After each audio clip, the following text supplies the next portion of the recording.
Hi friends, welcome to Dhana's vlog channel. இன்னைக்கு நம்மளோட விளாக்ல இந்த மாதிரி கையில வந்து அழகான பைப்பிங் மாதிரி கொடுத்தே சாரியில கொடுத்துட்டாங்க. ஆனா நம்ம லைனிங் கிளாத்தை போட்டு மடிச்சு அடிச்சு திருப்பணும் அப்படின்னா அந்த பைப்பிங் போயிடும் இல்லையா? அது நிறைய பேத்துக்கு நம்ம பிகினர்ஸ்க்கு இந்த டவுட் எப்படி இருக்கும், எப்படி இதை ஸ்டிச் பண்றது அப்படின்றது.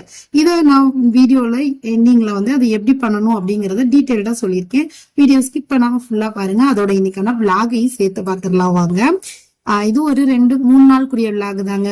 ஆனா இன்னைக்கு கொஞ்சம் பிஸியான விளாகா தான் நமக்கு இருந்துச்சு. இன்னைக்கு கொஞ்சம் பல்க் ஆர்டரும் வந்துருந்துச்சு. ஸோ நம்ம இது லாஸ்ட் வீடியோட கண்டினியூஷன். 2 பிளவுஸ் அன்னைக்கு மார்னிங் வெட்டிட்டு தான் உங்களுக்கு நான் வந்து அன்னைக்கு ஆமா மார்னிங் வெட்டியிருந்தேன். கட் பண்ண வீடியோவோட உங்களுக்கு ஸ்டாப் பண்ணியிருந்தேன் போன விளாக்ல. இது வந்து அதோட ஸ்டிச்சிங் வீடியோ. அன்னைக்கு நைட் உட்காந்து இந்த பிளவுஸை நான் ஸ்டிச் பண்ணிட்டேன். ஒரு பிளவுஸ் 2 நார்மல் பிளவுஸ் கட் பண்ணியிருந்தேன். ஸோ 2ல் 1 வந்து அன்னைக்கு நைட்டே நான் வந்து ஸ்டிச் பண்ணிட்டேன். ஏன்னா அந்த கஸ்டமர் வந்து நைட்டு கேட்டிருந்தாங்க. ஸோ நைட்டே அவங்களுக்கு வந்து குழந்தைங்களுக்கு ஒரு 8:30 மணிக்குள்ள சொல்லி கொடுத்துட்டு இது ஒரு மணி நேரம் தானே ஆகும். 1 மணி நேரத்துக்குள்ள அடிச்சு இதையும் ஊக்கு வச்சு அவங்க கையில வந்து கொடுத்து வச்சுங்க. அன்னைக்கு ஃபுல்லாவே இந்த ஒரு பிளவுஸோட முடிஞ்சிருச்சு. மறுநாள் தான் இன்னொரு ரெட் கலர் பிளவுஸை வந்து மார்னிங் வந்து நான் ஸ்டிச் பண்ணேன். அதுவும் red colour sorry, red colour blouse. But அதெல்லாம் வீடியோ எடுக்க முடியல.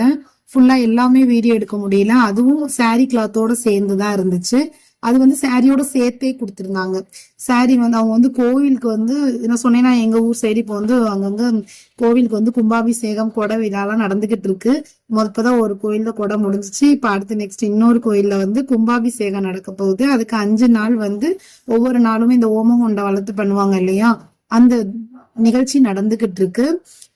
என்னோட வீடியோலவே நான் எடிட்டிங் பண்ணும் போதுமே பாட்டு சவுண்ட் எல்லாம் கேட்கும். பட் நான் எடிட்டிங் எல்லாம் வாய்ஸ் ஓவர்ல அதை கட் பண்ணிட்டு தான் கொடுத்துருக்கேன்.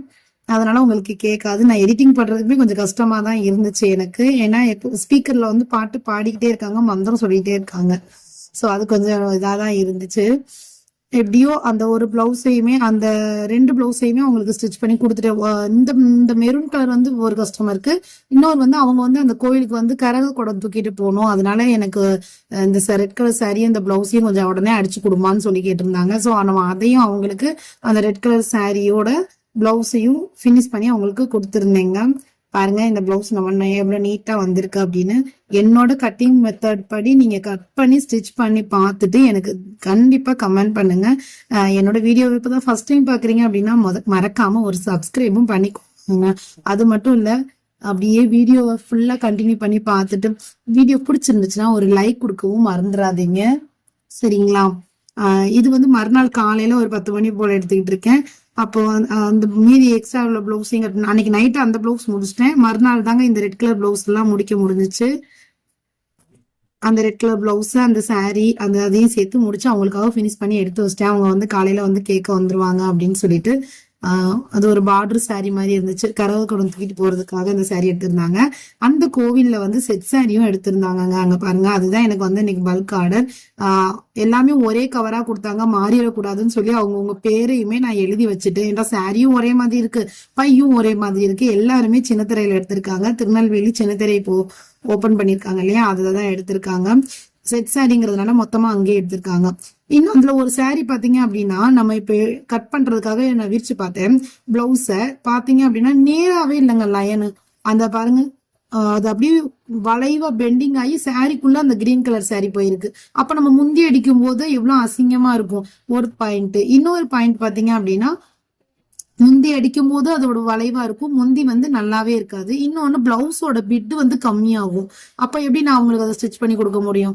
இந்த மாதிரிலாம் நம்ம கட்டிங்ல அண்ட் ஸ்டிச்சிங்ல நிறைய ப்ராப்ளம்ஸ் இருக்கு. ஆனா அது வந்து கஸ்டமருக்கு தெரியாது. பட் ஆனா நம்ம வந்து இதை இப்ப நீங்க பாட்டுக்கு கட் பண்ணி இதை நான் பாட்டுக்கு அடிச்சு கொடுத்துருப்பேன்னு நீங்க நினைக்கிறீங்களா? கண்டிப்பா கிடையாதுங்க. என்ன இப்படி இருக்குது அப்படி யாருக்குமே நம்பர் வாங்கி வச்சுக்குவேன்.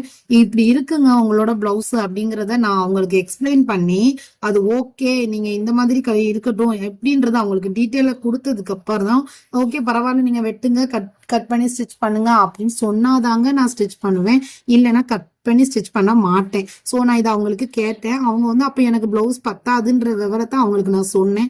அப்படியாமா, அப்போ நான் நார்மல் பிளவுஸ் வாங்கி தச்சுக்கிறேம்மா, எனக்கு முந்தி மட்டும் அந்த பிளவுஸை நேராக கட் பண்ணி எனக்கு முந்தி மட்டும் அடிச்சு கொடுத்துருன்னு சொன்னாங்க. ஸோ நான் அந்த பிளவுஸுக்கு அந்த மாதிரி தாங்க பண்ணியிருந்தேன். எல்லா பிளவுஸையுமே வீடியோ எடுக்க முடியல, கொஞ்சம் ஒர்க் அதிகமாக இருந்ததுனால, இந்த கொடை சமயன்றதுனால. ஆனாலுமே நான் ஒரு நாளுக்கு 2 பிளவுஸ் தான், அதை தாண்டி நான் தைக்க மாட்டேன். அதுக்கான டைமிங் கரெக்டாக போட்டு ஸ்டிச் பண்ணுவேன். எப்படி நீங்க அப்படி ஸ்டிச் பண்றீங்க அப்படின்றது கூட நிறைய பேருக்கு டவுட் வரலாம். 2 பிளவுஸ்ன்றீங்க, ஆனா இவ்வளோ ஆர்டர்ஸ் வருது, நீங்க எப்படி? அதையுமே நான் அடுத்தடுத்த டைம் மேனேஜ்மெண்ட் எப்படி நான் டைம் கீப் அப் பண்ணி நான் ஸ்டிச் பண்றேன், என்னோட ஹெல்த்தையும் பார்த்துட்டு அப்படின்றதையுமே நான் அடுத்தடுத்த வீடியோஸ்ல நான் உங்களுக்கு ஷேர் பண்றேன். இவ்வளவு தூரம் வீடியோ பார்த்துட்டு இருந்தீங்கன்னா, ஒரு லைக் கொடுக்காம இருந்திருந்தீங்கன்னா அப்படியே ஒரு லைக்கை கொடுத்துட்டு அப்படியே வீடியோவை கண்டினியூ பண்ணுங்க. நெக்ஸ்ட் இன்னொரு சாரிக்குரிய பிளவுஸையும் எடுத்து ஸ்டிச் கட் பண்ணி வச்சிடலாம் அப்படின்னு சொல்லிட்டு கட் பண்ண ஆரம்பிச்சிட்டேன். எப்பயுமே கட்டிங் வந்து நம்ம டக்குன்னு பண்ணி வச்சிருந்தோம்னு வச்சுக்கோங்களேன், எப்போ ஃப்ரீ டைம் கிடைக்குதோ டக்குன்னு போய் மிஷினில் உட்காந்தோம்னா அந்த கட்டிங் பண்ண பிளவுஸை எடுத்து நம்ம ஸ்டிச் பண்ணும்போது ரொம்ப ஈஸியாக இருக்கும், நம்மளோட வேலையுமே கொஞ்சம் குறையும். ஆனா நான் வந்து இந்த மாதிரி ஆர்டர்ஸ் அதிகமா வர்ற டைமிங்ல தான் எல்லாருமே நிறைய இதை கட் பண்ணி வச்சுக்குவேன். ஆனா ஆர்டர்ஸ் கம்மியா இருக்கிற நேரம் என்ன பண்ணுவேன் அப்படின்னா, அன்னன்னைக்கு கட் பண்ணி அன்னன்னைக்கு ஸ்டிச் பண்ணுவேன். அதுலயுமே 2 பிளவுஸ் நான் இன்னைக்கு ஸ்டிச் பண்ண போறேன் அப்படின்னா கண்டிப்பா 2யுமே கட் பண்ணிடுவேன். அது மட்டும் இல்லை, எக்ஸ்ட்ராவா டைம் இன்னைக்கு இருக்கும். அதாவது நமக்கு இப்ப தெரியும் இல்லையா, இன்னைக்கான ஒர்க் நமக்கு இந்த ஒர்க், இந்த சமையல் இதை பண்றதுக்கு இவ்வளோ நேரம் ஆகும் அப்படிங்கிற கால்குலேஷன்ஸ் தெரியும் இல்லையா, அதையும் நான் மைண்ட்ல வச்சுக்கிட்டு தாங்க நான் பிளவுஸை வந்து கட் பண்ற டைமிங்கையும் அதோட ஸ்டிச்சிங் டைமிங்குமே நான் மென்ஷன் பண்ணுவேன். இதை வந்து டீட்டெயில்டா நான் நெக்ஸ்ட் வீடியோல டைமை எப்படி கீப் அப் பண்றேன் அப்படின்றதையும் நான் உங்களுக்கு சொல்றேன். வீட்டு வேலையும் பார்த்துக்கிட்டு நீங்க எப்படி பண்றீங்க அப்படின்றத பாருங்க. மணி 11:30 ஆகுது. இது ஃபுல்லாவே காலையில நான் இவ்வளவும் நான் கட்டிங் பண்ணி எடுத்து வச்சேன். இது இன்னைக்கான விளாகுங்க. இன்னைக்கு காலையில தான் நான் இந்த ஒர்க் எல்லாமே முடிச்சேன். காலையில இந்த 2 பிளவுஸையுமே கட் பண்ணிட்டு நிறைய சாரி வந்துருந்துச்சு, அதுக்கெல்லாம் முந்தி அடிச்சு கொடுத்துருந்தேன். ஸோ இந்த பிளவுஸ் வந்து ஈவினிங்கே அர்ஜென்ட்னு கேட்டிருந்ததுனால முதல்ல இதை முடிச்சிடலாம் அப்படின்னு சொல்லிட்டு 11:30க்கு உட்காந்தேங்க. உட்காந்து ஒரு 12:30க்கு வந்து ஸ்டிச் பண்ணி முடிச்சிட்டேன். ஆனால் இது கொஞ்சம் டைம் ஆச்சு. சாரி கிளாத்துமே பாருங்களேன், ரொம்ப லேசான கிளாத்து, கொஞ்சம் ஸ்டிச் பண்ண கஷ்டமாவே தான் இருந்துச்சு. இந்த மாதிரி கிளாத்துக்கெல்லாம் வந்து நிறைய பேர் அந்த கிளாத்து அயன் பண்ணுவாங்க இல்லையா, அந்த மாதிரி துணி வச்சு அயன் பண்ணி கட் பண்ணுங்க அப்படின்னு ஸ்டிச் பண்ணுங்க அப்படின்லாம் நிறைய பேர் வீடியோஸ் பார்த்துருக்கேன். அவங்களால கட் பண்ண முடியாட்டி அப்படின்னா, ஆனா நம்ம அதெல்லாம் வாங்கி அதுக்கு அதை யூஸ் பண்றோம். பட் அதுக்கான காசை நம்ம கஸ்டமர் நமக்கு தருவாங்களா? கண்டிப்பா தர மாட்டாங்க. ஏன்னா இந்த பிளவுஸ் தைக்கிறக்குரிய அமௌண்ட்டையே 2 நாள் கழிச்சு தரேன், 3 நாள் கழிச்சு தரேன்னு சொல்றாங்க. இதுல நம்ம அந்த ஃபியூசிங் கிளாத்தையும் வச்சு ஸ்டிச் பண்ணி அவங்களுக்கு நீட்டா கொடுத்தாலும் அந்த ஃபியூசிங் கிளாத்துக்குரிய அமௌண்ட்டுமே நமக்கு கிடைக்காது. நம்ம வீட்டுல இருந்து தையல் பண்ற நமக்கு அது பெனிஃபிட்டா எனக்கு தெரியல. ஸோ நான் அந்த கிளாத்லாம் யூஸ் பண்றது கிடையாதுங்க. நான் எப்பயுமே லைனிங்கை கொடுத்து தான் பண்ணுவேன்.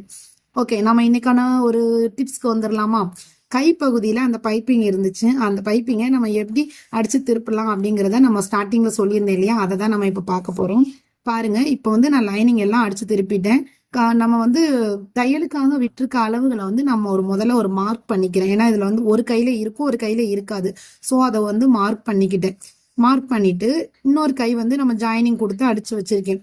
இப்ப இத கரெக்டா அந்த லைனை வந்து மடிப்பு கொடுத்து அதை வந்து ஒரு மார்க் பண்ணிட்டு இப்ப நம்ம தச்ச கிளாத் இருக்கு இல்லையா, கைப்பகுதியை, அதை நல்ல பக்கத்தை நேரா அதுக்கு மேல போட்டுக்கோங்க. லைனிங் கிளாத்தும் நல்ல பக்கத்தை மார்க் பண்ணிக்கோங்க. நல்ல பக்கம் லைனிங் கிளாத் எப்படின்னு சொல்லி தெரியும் இல்லையா, ஒரு சைடு, அதாவது நான் வந்து ஜாயினிங் கொடுத்துருக்கேன். ஸோ அந்த ஜாயினிங் தெரியாம பின்னாடி போற மாதிரி எடுத்துக்கிறேன், நல்ல பக்கமா எடுத்துக்கிறேன்.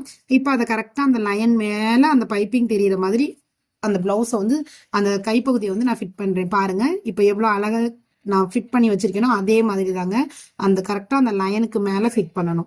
ஃபிட் பண்ணி நீங்க திருப்பும் போது அது நீட்டா அந்த வந்து அந்த எக்ஸ்ட்ரா கிளாத்தும் உள்ள போயிரும், உங்களுக்கு பைப்பிங்கும் அழகா கிடைக்கும். கரெக்டா அந்த லைன்ல மேலேயே ஒரு ஸ்டிச்சிங் கொடுத்து அந்த பைப்பிங் மேல படாம கொஞ்சம் மேல ஏத்தி தையல் கொடுங்க. நான் எப்படி கொடுக்குறேனோ அதே மாதிரி கொடுத்துட்டே வந்தீங்க அப்படின்னா கரெக்டா கொடுத்துட்டே வாங்க.